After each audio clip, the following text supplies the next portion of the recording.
ఇప్పుడు మీరుంటున్నటువంటి ఇల్లు ఉంది రాజస్థాన్ది రాజధాని కాదు మాది. మీది సరే, మీది ఉంటుంది మీ ఇద్దరిది కదా. ఆ ఇంటిని ఒక ప్రముఖ రైటర్కి, మీకు బాగా తెలిసిన రైటర్కి అమ్మడానికి డీల్ రెడీ చేశారని తెలిసింది, నిజమేనా? ఎవరు ఆ రైటరు? మీరు చెప్తారా? పేరు చెప్పను నేను, ఎందుకంటే ఇంకా కన్ఫర్మేషన్ అన్నది రాలేదు. ఎందుకంటే నేను ఆయనను అడిగితే అయ్యో అమ్మ అలాంటిది ఏం లేదు, నువ్వు నా ఫ్యామిలీ మెంబర్ లాంటి దానివి అని అంటున్నారే తప్ప ఇలాంటి డీల్ వచ్చింది అని ఒప్పుకోవట్లేదు. కాబట్టి నేను ఆయన పేరు చెప్పదలుచుకోలేదు. ఇప్పుడు శేఖర్ భాషకి రాజస్థాన్తో లాభం వచ్చింది, శేఖర్ భాషకి రాజస్థాన్తో లాభం వచ్చింది, తర్వాత ఫేమ్ వచ్చింది, అన్ని రకాల ఉసురు కూడా వస్తుంది ఇప్పుడు, అన్ని రకాల లాభపడ్డాడు. కానీ శేఖర్ భాష ఇన్ని లాభపడ్డాడు కదా, మరి ఈ 3 నెలల్లో లావణ్యకు వచ్చినట్టు లాభం ఏంటి? నాకు లాభం రాలేదు. అవును, ఖచ్చితంగా. కాకపోతే అవి జనాల పర్సెప్షన్ అండి, దాని నుంచి నాకైతే ఏం అవ్వలేదు. ఆ శనికావేశంలో నేను ఏమన్నా కోపం ఏడవడం లాంటివి జరుగుతున్నాయేమో కానీ ఏం ఫరక్ పడట్లేదు నాకు. ఓకే, ఎందుకు మధ్యలో శేఖర్ భాష మస్తాన్ సాయిని తీసుకురావడము, ఉనీత్ రెడ్డిని తీసుకురావడము, మీకిద్దరికి, మీ మస్తాన్ సాయికి ఉనీత్ రెడ్డికి మీకిద్దరికి బాగా వ్యక్తిగత సంబంధాలు, ఇతర సంబంధాలు ఉన్నాయని చెప్పడము, దానివల్ల సోషల్ మీడియాలో ప్రతిరోజు కనీసం ఒక 200 ఛానల్స్లో లావణ్య ఇలాంటిది, లావణ్య ఇలాంటిదని ఇట్లాగే స్ప్రెడ్ అయింది. దీని అంతా శేఖర్ భాషనే అండి.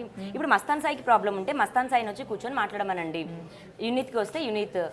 బట్ మధ్యలో వీడేవాడు సంబంధం లేకుండా, ఒక ఆర్జే కదా వాడు. మళ్ళీ మనం, నేను ఒక కామన్ మ్యాన్ అంటాడు, మనం మీడియా అంటాడు, జర్నలిస్టులని వాళ్ళతో కలిపేసుకుంటాడు. ఏం మీడియా అని చెప్పాడు? ఇప్పుడు ఎవరితో మాట్లాడుతున్నాడో మనం మీడియా కదండి, అడుగుదాం మనందరం కలిసి ఆమెని అంటాడు.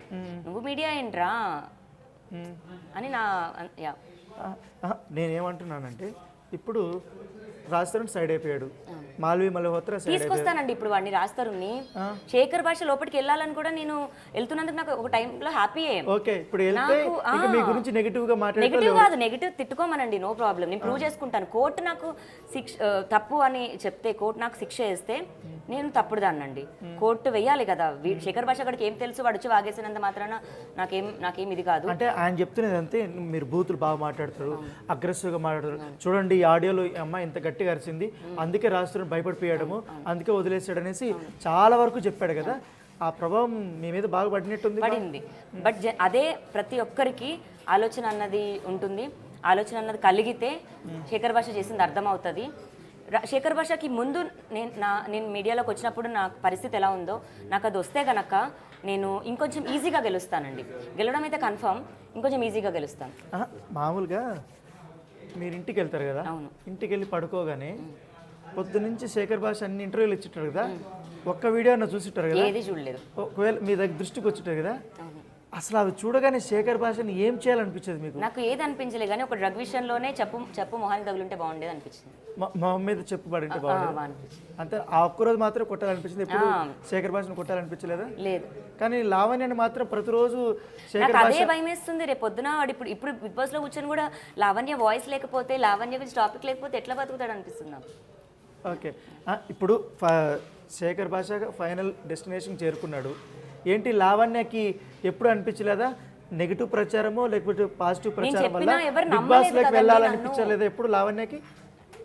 రాజస్థాన్ ఉంటే వెళ్ళాలనిపించింది, అట్లీస్ట్ చూడొచ్చు అని. It is the first time షోలో ఉంటేనా? షోలో ఉంటే రాజస్థాన్ ఎట్లా హీరో కాబట్టి ఆయన లేదు, అంటే స్టార్టింగ్ లో ప్రచారం రాజస్థాన్ వెళ్తున్నాడు అనిపించింది, చెప్పారు కదా, అప్పుడు వెళ్ళాలి అనిపించింది. సో ఇప్పుడు ఫైనల్గా ఇంతమందిని మీ మీద ప్రయోగించాడు కదా, శేఖర్ భాష బిగ్ బాస్లోకి వెళ్ళాడు. శేఖర్ భాష అభిమానుల కోసం ఏం చెప్తారు ఫైనల్గా చెప్పండి? అభిమానించండి పర్లేదు, బట్ ఇంకొకరిని తిట్టొద్దు. ఎందుకంటే మీ ఇష్యూలోనే ఆయనకి అభిమానులు వచ్చారు, మా మగాళ్ళ కోసం ఒకడు పోరాడుతున్నాడు రా అని. వద్దు, వాడు ఏదైతే చెప్పాడో. మీరు మహిళలకి ఏం చెప్పరా? నేనేం చెప్తానంటే ఫస్ట్ మగాళ్ళకే చెప్తాను, వాడు ఏదైతే చెప్పాడో మగాళ్ళ కేసు తీసుకోరని, అది అబద్ధం. ఎవరికి అన్యాయం జరిగినా కేసు తీసుకుంటారు. మగవాళ్ళందరూ ఈ మగజాతి ఆనిముత్యాన్ని నమ్మొద్దు, ఎందుకంటే వాడు మగాడు కాదు దయచేసి. అండ్ రెండోది, మగాళ్ళ కేసు తీసుకుంటారండి. ఇప్పుడు 18 years ఒక అబ్బాయికి అన్యాయం జరిగింది, వాడు వెళ్ళి కేసు పెడతా. ఇప్పుడు శేఖర్ భాష చెప్పింది నిజమేమో అనుకొని నా కేసు తీసుకోరు అనుకొని ఒకవేళ అబ్బాయి సూసైడ్ చేసుకుంటే శేఖర్ భాష కారణం అవుతాడా? ఇండైరెక్ట్లీ డైరెక్ట్లీ వాడు స్టేట్మెంట్ ఇచ్చేస్తున్నాడు, మగాళ్ళు పెడితే కేసు తీసేసుకోరు అని స్టేట్మెంట్ ఇస్తున్నాడు. ఎంతమందికి అంటే ఇప్పుడు ఉన్న ఎఫ్ఐఆర్ లో ఓన్లీ మహిళల ఎఫ్ఐఆర్సే ఉన్నాయా? ఇన్ఫ్లుయెన్స్ చేస్తుంది అందరినీ. ఎవరిని? రాస్తారని కేసు పట్టినక్కనే చేస్తుంది, పెట్టినా కూడా అది ముందుకు పోవట్లేదు. రాస్తారని కేసు పెడితేనా నా మీదనా? తప్పండి, అది రాజ్ పెట్టకపోవచ్చు కేసు నా మీద కూడా, అది అబద్ధం. ప్రపంచంలో ఏ అబ్బాయి పెట్టిన కేసు తీసుకుంటారండి, ఎందుకు తీసుకోరు? అది శేఖర్ భాష స్ట్రాటజీ అంతే. ఫైనల్గా శేఖర్ భాషకి ఆల్ ది బెస్ట్ చెప్తారా, ఇంకేం చెప్తారు మీరు? నేనా వాడి గేమ్ వాడిలాగా ఆడితే గెలుస్తాడేమో, రియాలిటీ ఎప్పటికైనా బయటకు వస్తుంది. ఇంకొకరి మీద పడి ఆడొద్దు అంటాను.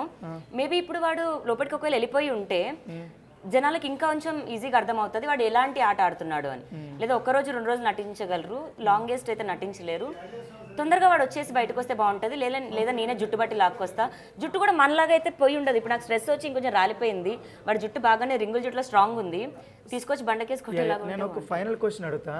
ఇప్పుడు ఇన్ని రోజులు మిమ్మల్ని వాడుకున్నాడు కదా, మిమ్మల్ని ఇచ్చేసి, ఇప్పుడు ఆయన అన్నపూర్ణ స్టూడియోలో బిగ్ బాస్ షోలో ఉన్నాడు. ఏంటి ఎప్పుడన్నా అన్నపూర్ణ స్టూడియో వైపు మీరు కూడా వెళ్తారా? నన్ను కూడా తీసుకోండి అని ఏమైనా అడుగుతారా? ధర్నా చేయడానికి వెళ్తారా? నన్ను తీసుకోమని అడగడానికి వెళ్ళకపోయినా కంప్లైంట్ ఇవ్వడానికి వెళ్తాను. నాగార్జున సార్ కి రీచ్ అవ్వాలి. ఇతను ఇలా చేసి ఆర్మీ పెంచుకున్నాడు, ఒక ఆడదాని మీద చేసి పెంచుకున్నాడు. రాస్తారు నేను కొట్టుకున్న ఏం చేసినా సరే అదే ప్రొడక్షన్ లో రాస్తాను ఫస్ట్ సినిమా. మాకు కూడా తిండి పెట్టిన ప్రొడక్షన్ అది అన్నపూర్ణ స్టూడియోస్ అన్నది. మాకు ఇమ్మెన్స్ రెస్పెక్ట్ ఎప్పుడు ఉంటుంది దానిపైన. అలాంటి మమ్మల్ని తొక్కేసి బయటికి వచ్చాడు. ఈరోజు మేము విడిపోయి ఉండొచ్చు, మేబీ రేపు కలవచ్చు, కానీ ఇద్దరం ఒకటే కదా మరి. అదే అన్నపూర్ణ స్టూడియోకి అలాంటి ఒక అమ్మాయిని వాడు ఇలా చేసి వచ్చాడు. నాగార్జున గారికి నేను అదే కోరుకుంటాను. ఆయన వరకు ఈ మెసేజ్ డెఫినెట్గా రీచ్ చేపిస్తాను. సార్ మమ్మల్ని ఇలా చేసి వచ్చాడు, ముఖ్యంగా నన్ను 2 నెలలు నన్ను ఇంత వేధించాడు. ఆఖరికి మనిషిగా కూడా చూడకుండా ఒక ఆడదాన్ని కుక్కతో సంబంధం పెట్టి చేయించాడు. ఇలాంటి మనిషినా మీరు ఎంకరేజ్ చేసింది, ఇలాంటి మనిషినా యాక్సెప్ట్ చేసింది బిగ్ బాస్లోకి అన్నదైతే ఖచ్చితంగా నేను రీచ్ అవనేస్తాను. సో ఇది లావణ్య చెప్తుంది. ఎందుకంటే తనను అనేక రకాలుగా హింసించినా, తనను డిఫేమ్ చేసినా, నన్ను వాడుకొని తనను ఒక ఫేమ్ తెచ్చుకొని మగాళ్ళ కోసం ఒక ఆర్గనైజేషన్ పెడతానని చెప్పి అన్ని రకాల అందరినీ కూడా వాడుకొని ఇప్పుడు బిగ్ బాస్లోకి అడుగుపెట్టాడు. ఇటు మీడియాని మోసం చేశాడు, సోషల్ మీడియాని మోసం చేశాడు, మగవాళ్ళని మోసం చేశాడు, తన చుట్టూ ఉన్నటువంటి వారిని కూడా మోసం చేసి ఇప్పుడు ఆయన మాత్రం ఆనందంగా బిగ్ బాస్లోకి వెళ్తున్నాడు అంటూ కూడా తన ఆవేదన లావణ్య చెప్తున్నాడు పరిస్థితి.